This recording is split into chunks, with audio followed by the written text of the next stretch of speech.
Namaskar, Adab, Sat Sri Akal to all of you. Welcome to our channel Exploring Commerce by Sasol. So here in this video, I am going to share with you a very important information related to income tax.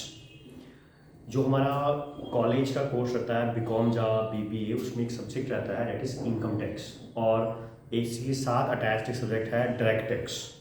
तो direct tax और income tax something is related with it, but जो prospect है fundamentals of direct tax, उसमें ज़्यादा theoretical approach लिया जाता है, और वैसे ही वाइस वर्सा देखेंगे इनकम टैक्स में तो वहाँ आपको न्यूमेरिकली प्रॉब्लम्स सॉल्व करनी पड़ती हैं. सो आज जो मैं टॉपिक पिक करने जा रहा हूँ, जो टॉपिक आपसे शेयर करूँगा, डिस्कस करूँगा, वो टॉपिक जो है वो दोनों सब्जेक्ट्स के अंदर कॉमन है. तो you can say fundamental of direct tax हो जाए या आपका इनकम टैक्स हो जाए, दोनों टॉपिक्स दोनों सब्जेक्ट्स के अंदर ये टॉपिक क्या आपका कॉमन रहेगा, क्योंकि इसमें हम डिस्कस करेंगे introduction of income tax. Okay, so today's topic will be income tax.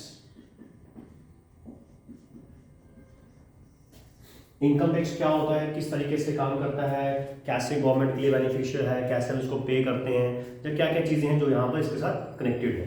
तो ये अगर आप सिलेबस पॉइंट ऑफ व्यू से देखें, अगर टैक्स के सिलेबस की तरफ से, तो वहाँ से भी इंपॉर्टेंट है, और एफडीडी का देखें तो वहाँ से भी आपका ये इंपॉर्टेंट बन जाता है.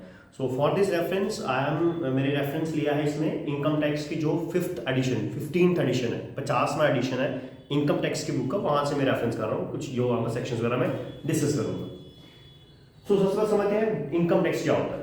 इनकम टैक्स जो है ये एक कौन सी फॉर्म ऑफ टैक्स है, दैट इज डायरेक्ट टैक्स.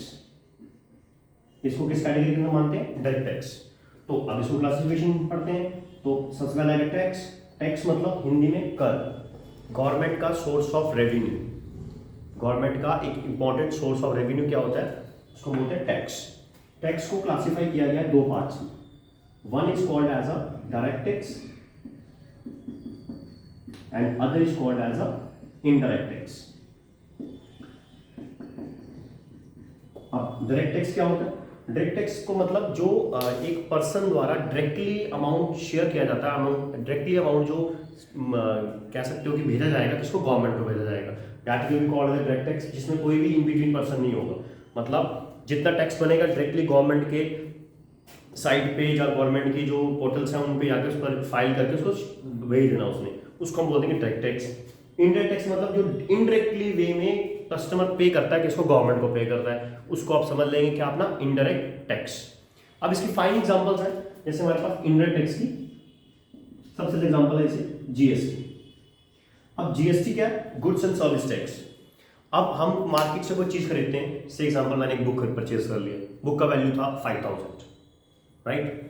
5000 का पूरा सेट मिल रहा है, मुझे समझ लो कि बीकॉम थर्ड सेमेस्टर का पूरा सेट मिल गया, जब पूरा आपको नोट्स मिल गया 5000 रुपीज़ का, एग्जाम्पल की ज़्यादा अमाउंट बोल दिया ऐसा ना. तो वो बुक मैंने ले लिया 5000 का. अब उस 5000 के अंदर ही जो मैंने अपने सेलर को पे करना है, उसमें मैंने एक्जैक्टली उसको 5000 पे कर दिया, बट उसी के अंदर उसमें जीएसटी भी ऐड होगा. बट कभी भी सेलर मुझे ये नहीं बोलेगा कि भाई इतना अमाउंट है और इतना आपका जीएसटी लगा है. और कई लोग पूछते हैं, जब बिल पे लिखा आता है कि भाई इतना उसका प्राइस है और साथ में क्या लगा, उसका जीएसटी लगा है, बट हम जाके डायरेक्टली गवर्नमेंट को ये नहीं करेंगे भाई मैंने 5000 की बुक ली है, ये मेरा इसमें जीएसटी काटो. ऐसा कोई प्रोसीजर नहीं है. हम सिर्फ शॉप पे जाते हैं, अपना चीज़ क्या कर लेते हैं, परचेज कर लेते हैं, और बदले में क्या होता है, हमारा गुड्स भी हमारे पास आ गया और हमारा जीएसटी भी चला गया. तो वो हम खुद जाके गवर्नमेंट को जब डिपॉजिट नहीं कर रहे हैं, वो हमारा जो सेलर है वो जाके डिपॉजिट करता है, किसको, गवर्नमेंट के, मतलब हमारे बिहाफ पे गवर्नमेंट को सेलर जमा करता है. That is why they are called as a indirect tax, जिसमें फाइन एग्जांपल हमारे पास कौन से, जीएसटी. इसके अलावा और भी जैसे एक्सपोर्ट ड्यूटी हो गया, इंपोर्ट ड्यूटी हो गया, ये सब भी किसके अंदर आते हैं, आपके इनडायरेक्ट टैक्स के एग्जांपल्स. अब दूसरा है डायरेक्ट टैक्स. डायरेक्ट टैक्स का फाइन एग्जांपल कौन सा हमारे पास, जो भी डिस्कस कर रहे हैं, that will be the income tax. अब इनकम टैक्स क्या है कि एक पर्सन ने यहाँ पर्सन को बोलते हैं एसएससी. एक पर्सन ने एक पर्टिकुलर ईयर के अंदर कितना पैसा अर्न किया, उस पैसे पे जितना मनी उसने अर्न किया, उस पे उसको क्या करना पड़ता है, गवर्नमेंट को टैक्स पे करना पड़ता है. अब कितना टैक्स पे करना पड़ेगा, इसके लिए गवर्नमेंट हर साल डिफरेंट स्लैब्स लेकर आती है. जैसे फिलहाल का एक लैब है कि अगर आप एक नॉर्मल इंडिविजुअल हैं तो आपको 2,50,000 से अबव अगर आपकी इनकम बनती है एक साल की, 2,50,000 से ज्यादा अगर आपकी इनकम बनती है, तो आपको अपनी इनकम का 10% पे करना पड़ जाएगा. इसी तरीके से अलग अलग लैब्स हैं, 5 लाख के ऊपर है, फिर 10 लाख के ऊपर है, सीनियर सिटीजन के अलग है और सुपर सीनियर सिटीजन के अलग हैं, उसके सर चार्जेस वगैरह, सेस वगैरह वो सब अलग हैं। तो नॉर्मल वे में कह सकते हैं कि गवर्नमेंट हमें बताती है कि अगर एक पर्सन की इनकम इस कैटेगरी के अंदर फॉल करेगी तो उसको इतना परसेंट क्या लग जाएगा, टैक्स लग जाएगा। तो वो जो टैक्स हम गवर्नमेंट को पे कर रहे हैं that will be called as a income tax. तो फर्स्टली हमें ये क्लियर होना चाहिए कि जो इनकम टैक्स है वो किस कैटेगरी का है, that will be the direct tax. Okay, तो अब ये दो जो वर्ड्स हम देखेंगे सामने, डायरेक्ट टैक्स और इनकम टैक्स, ये दो हमारे दो अलग अलग सब्जेक्ट्स हैं। एक सब्जेक्ट आ गया आपका फंडामेंटल्स ऑफ डायरेक्ट टैक्स और दूसरा सब्जेक्ट आ गया आपका इनकम टैक्स। तो दो सब्जेक्ट्स आपके सामने यहाँ पर है। अब हम वापस आते हैं टॉपिक के ऊपर, what is income tax now. अब याद रखें कि जो इनकम टैक्स है वो सबसे इंपॉर्टेंट सोर्स भी है किसका, गवर्नमेंट की इनकम का। गवर्नमेंट की इनकम का सबसे इंपॉर्टेंट सोर्स भी कौन सा है, इनकम टैक्स है। ये नहीं कहूंगा कि सिर्फ गवर्नमेंट के सोर्स ऑफ इनकम टैक्स ही है, नो, इसके अलावा और भी सोर्स हैं, बट बहुत से सोर्सेज में से एक इंपॉर्टेंट सोर्स जो है गवर्नमेंट की इनकम का वो किसका है, कौन सा है, इनकम टैक्स है। अब इनकम टैक्स का जो सारा पैसा है वो सारा किसके पास जाता है, हमारी सेंट्रल गवर्नमेंट के पास। सेंट्रल गवर्नमेंट मतलब मोदी सरकार। तो मोदी साहब के पास सारा पैसा जो इनकम टैक्स का सारा उनके पास जाएगा, उनके पास नहीं, मतलब सेंट्रल गवर्नमेंट के जाएगा, सेंट्रल गवर्नमेंट के पास जाएगा। अब इसके लिए इन्होंने एक डिपार्टमेंट सेट कर रखा है, इनका डिफेंस एक डिपार्टमेंट रहता है, that will be called income tax department, IT department, income tax department है। अब ये कॉन्स्टिट्यूशनल बेंच है, मतलब इनकम टैक्स डिपार्टमेंट कह लो या इनकम टैक्स जो है, ये हमारे संविधान के अंदर इसके बारे में लिखा गया है। इसके लिए हमारा एक एक्ट है, इसको बोलते हैं इनकम टैक्स एक्ट 1961। जैसे फेमस टैक्स एक्ट्स हमारे partnership act 1932, companies act 1956, new companies act 2013, amendment 18, ये सब एक्ट्स बने। वैसे ही इनकम टैक्स भी जो है वो एक कॉन्स्टिट्यूशनल टर्म है, ऐसे कह सकते हो। अब टैक्स के बारे में जो हम किसी पर्सन डिसाइड नहीं करते, जो टैक्स, ये इनकम टैक्स का जो टर्म कह सकते हो, टर्मिनोलॉजी है, ये जो है इसकी पुरानी हिस्ट्री तो अलग चीज़ है, मैं इंडियन एक्ट से बता रहा हूँ कि इसमें जो इनकम टैक्स है उसका मेन क्या है कि जो कॉन्स्टिट्यूशन में हमारे यहाँ लिख रखा है कि भाई अगर कोई पर्सन कुछ पैसा अर्न करता है तो उसको अपने उस अर्निंग में से कुछ परसेंटेज, कुछ फिक्स परसेंटेज गवर्नमेंट को शेयर करनी है। ओके, और ये कॉन्स्टिट्यूशन के अंदर इसे लिखी गई है और ये हमारी पार्लियामेंट में एक्ट का पास हुआ था 1961, तो इसीलिए इसको नाम दिया गया इनकम टैक्स एक्ट 1961 नाम दिया गया है इसका अंदर। नंबर नेक्स्ट, इनकम टैक्स जो है वो, इनकम टैक्स जो है वो एक तरह से कॉन्स्टिट्यूशनल वे में भी करेक्ट चीज है। मतलब कोई ये नहीं कह सकता है कि उस गवर्नमेंट ने ज्यादा टैक्स चार्ज किया था, ऐसा नहीं है। ये कॉन्स्टिट्यूशनल चीज है, हर एक गवर्नमेंट, चाहे वो अभी सेंट्रल में हम देखें तो एनडीए गवर्नमेंट काम कर रही है, 2014 से पहले बात करें तो कांग्रेस गवर्नमेंट थी, तो ये नहीं है कि हर गवर्नमेंट उसको कह रहे नहीं हम टैक्स नहीं लेंगे, ऐसा नहीं है। हाँ, ये हो सकता है कि किसी टाइम पे कोई गवर्नमेंट उसके रेट्स में ऊपर नीचे कर सकती है, क्योंकि इसके रेट्स डिपेंड करते हैं जो हमारा फाइनेंशियली बजट आता है। फाइनेंशियली बजट जो 1 फरवरी या 28 फरवरी को रिलीज होता है, उसके अंदर गवर्नमेंट क्या करती है, हर साल इसके अंदर इसमें चेंजेस करती है। कई बार उसको स्टेबल भी रखा जाता है और कई बार क्या किया जाता है, उसको चेंजेस भी इसके अंदर लाए जाते हैं। Okay, so this is about income tax. अब इनकम टैक्स जो है वो गवर्नमेंट का इंपॉर्टेंट रेवेन्यू सोर्स बन गया, नंबर 1। और कौन सा टैक्स है, ये हमारा डायरेक्ट टैक्स है, और कौन से एक्ट के अंदर कवर करता है, इनकम टैक्स 1961 के अंदर ही कवर करता है। नेक्स्ट, अब ये इनकम टैक्स कवर करता है किसको, चीजों को, हमारी इनकम। अब इनकम मतलब जो पैसा हमारे पास आ रहा है, इसके कुछ सोर्सेज बताए गए, फिक्स सोर्सेज।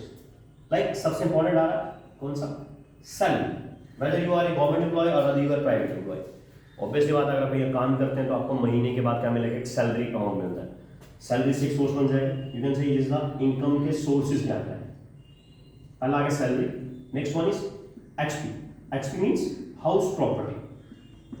अब बहुत से लोग क्या करते हैं कि बिल्डिंग्स बना देते हैं, अपनी फ्लैट्स बना दिए और वहां पर उनको रेंटल दे दिया। अब जो रेंट से इनकम अर्न करते हैं वो भी दोगे इनकम, तो गवर्नमेंट उसको इस कैटेगरी में डाल दिया, उसको हाउस प्रॉपर्टी में डाल दी।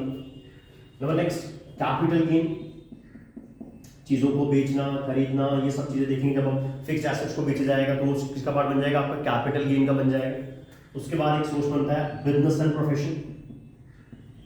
अब जरूरी थोड़ी है कि आप हमेशा ही कंपनी के एम्प्लॉय ही रहेंगे, समटाइम आप लगता है कि अपना बिजनेस सेटअप करते हैं, आप किसी प्रोफेशन को ज्वाइन करते हैं, आप एडवोकेट बन जाते हैं, डॉक्टर बन जाते हैं, सीए बन जाते हैं, फिर भी वहां से कुछ अर्न करेंगे, तो जितना अमाउंट आप वहां से अर्न करेंगे that is also source of income. उसको कैटेगरीज में दे देगा बिजनेस एंड प्रोफेशन। और इसके बाद कुछ अदर सोर्सेज बना दिए, कुछ अदर सोर्सेज बना दिए, जैसे सपोज कोई पर्सन लॉटरी जीत जाता है, जैसे एग्जांपल दो, बड़ा फेमस टेलीविजन शो है हमारा कौन बनेगा करोड़पति। क्या आपको लगता है कि एक व्यक्ति 7 करोड़ रुपए जीतता है, 1 करोड़ जीतता है, तो क्या 1 करोड़ का 1 करोड़ ट्रांसफर हो जाता है? नो, वो 1 करोड़ उसको जीत तो जाता है बट एक्चुअल अमाउंट उसको टैक्स कटने के बाद दिया जाता है। वो जो अमाउंट कट जाता है उसको लग जाता है टैक्स लग जाता है, तो वो टैक्स भी किस कैटेगरी का अंदर आ गया आपका? इनकम टैक्स लग गया उसके ऊपर, क्योंकि डायरेक्टली वो पैसा गवर्नमेंट में चला जाएगा। ओके, सो ये क्या बनाएंगे? इसके सोर्सेज बनाएंगे, एक बना दिया सैलरी, एक बना दिया house property, capital gain, business profession. और सबसे इंटरेस्टिंग बात क्या है कि जो इनकम टैक्स हमारा सब्जेक्ट है उसके अंदर ये चैप्टर्स बने हुए हैं। यूनिट नंबर 1 अगर देखेंगे तो वो क्या कवर करता है? आपका सैलरी। यूनिट नंबर 2 कवर करता है आपका house property. Unit number 3 cover करेगा आपका कैपिटल गेन। 4 कवर करेगा आपका बिजनेस एंड प्रोफेशन। और इन्हीं के साथ साथ जो इसका थ्योरेटिकल वे है और इसके कुछ मतलब न्यूमेरिकल्स, कम न्यूमेरिकल के साथ आपको आपका दूसरा सब्जेक्ट है fundamentals of direct tax, FDT, उसके अंदर भी यही चीज वापस आनी। ओके, तो इसीलिए सबसे पहले आपको उसका बेसिक क्लियर होना चाहिए कि हम नेक्स्ट चीज में क्या पढ़ने जा रहे हैं, क्या क्या चीजें मेरे लिए इसमें रिलेट करेंगे।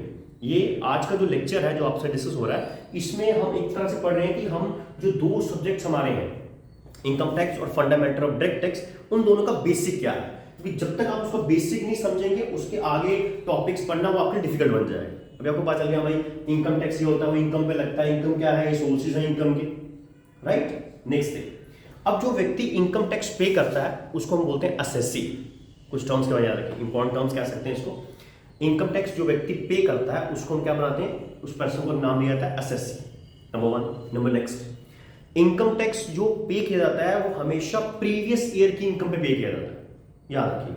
मतलब पिछले साल में आपने कितना पैसा कमाया था उसकी जो कुल कैलकुलेशन है पिछले ईयर की डाटा की जाएगी, बट किस ईयर में की जाएगी? प्रेजेंट ईयर में। यहां टैक्स की भाषा में प्रेजेंट ईयर को हम बोलते हैं असेसमेंट ईयर। क्या हम बोलते हैं इसको? Assessment year. Okay, assessment year इसका नाम दिया गया। तो previous year assessment year concept में आपको यहां पर याद रखना है। Okay, so that's all in this video. Next lecture में कंटिन्यू करेंगे basic terms of income tax के अंदर, इसमें आपकी previous year, assessment year, assessee, default इंसेंसी, ये सब होंगे। Thank you, have a good day.